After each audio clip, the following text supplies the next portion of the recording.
Pernah nggak sih hasil pembelajaran terkadang tidak sesuai dengan apa yang kita inginkan? Assalamualaikum warahmatullahi wabarakatuh.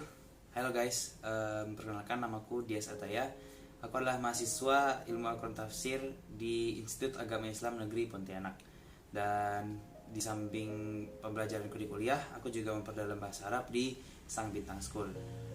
Nah, menariknya, pembimbing dan pengajar di Sang Bintang School memiliki metode dan pengajaran yang unik. Salah satu buku yang ditulis oleh Mr. Yun Sirno adalah buku Keajaiban Belajar.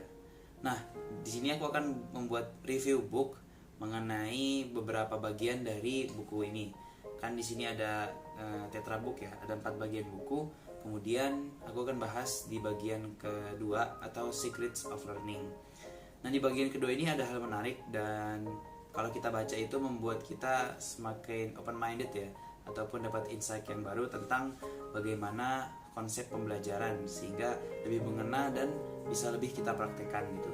Karena selama ini ketika kita melakukan pembelajaran hasilnya kadang hanya mentok di kelas saja gitu ataupun sekedar teori. Nah, di buku ini dibahas bagaimana otak kita memanfaatkan begitu besar potensinya sehingga kita bisa melakukan banyak hal gitu. Di sini ada 3 poin ya. Pertama kita akan bahas. Yang pertama itu menjadikan kelas sebagai drama dan kita adalah aktornya. Nah, bagaimana memposisikan diri sebagai aktor? Ya tentu saja kita tidak berperan sebagai figuran ataupun hanya orang yang berada seliweran di belakang tokoh utama gitu. Nah, jadi intinya beliau menyampaikan di sini bahwa untuk menjadi pemeran di kelas kita juga harus aktif. Dalam pembelajaran kita harus melakukan berbagai aktivitas seperti diskusi, pembelajaran, dan melakukan pertanyaan gitu. Bisa juga kita memposisikan sebagai guru, yaitu menjalankan 3 peran, yaitu menjalankan peran diri sendiri, berperan sebagai kedudukan orang lain atau membantunya, atau yang ketiga adalah membuat orang tertarik dengan apa yang kita perankan. Dengan memahami konsep kelas drama tersebut, kita jadi mengerti bahwa di kelas kita harus menjadi lebih aktif dan menjadi pemeran utama ataupun tokoh utama yang selalu meningkatkan kualitas pembelajarannya. Yang kedua adalah memberikan pujian.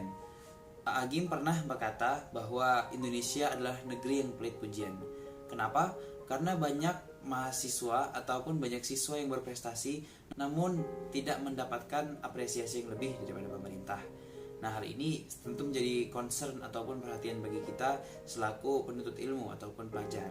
Nah, bagaimana caranya untuk meningkatkan kualitas diri lebih baik adalah saling memberikan apresiasi, baik itu dari guru ke murid atau dari murid ke guru atau bahkan sesama teman.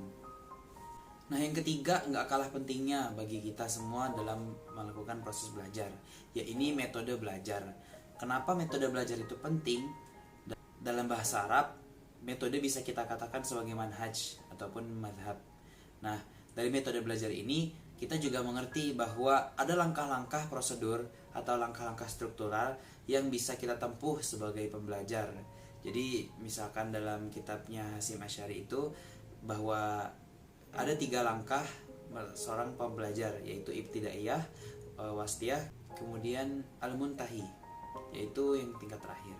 Nah, dari tahap-tahap tersebut dapat kita pahami bahwa pembelajaran itu memerlukan struktur dan metode yang tersusun sehingga yang kita pelajari itu tidak ambiar ataupun tidak berpencar kemana-mana.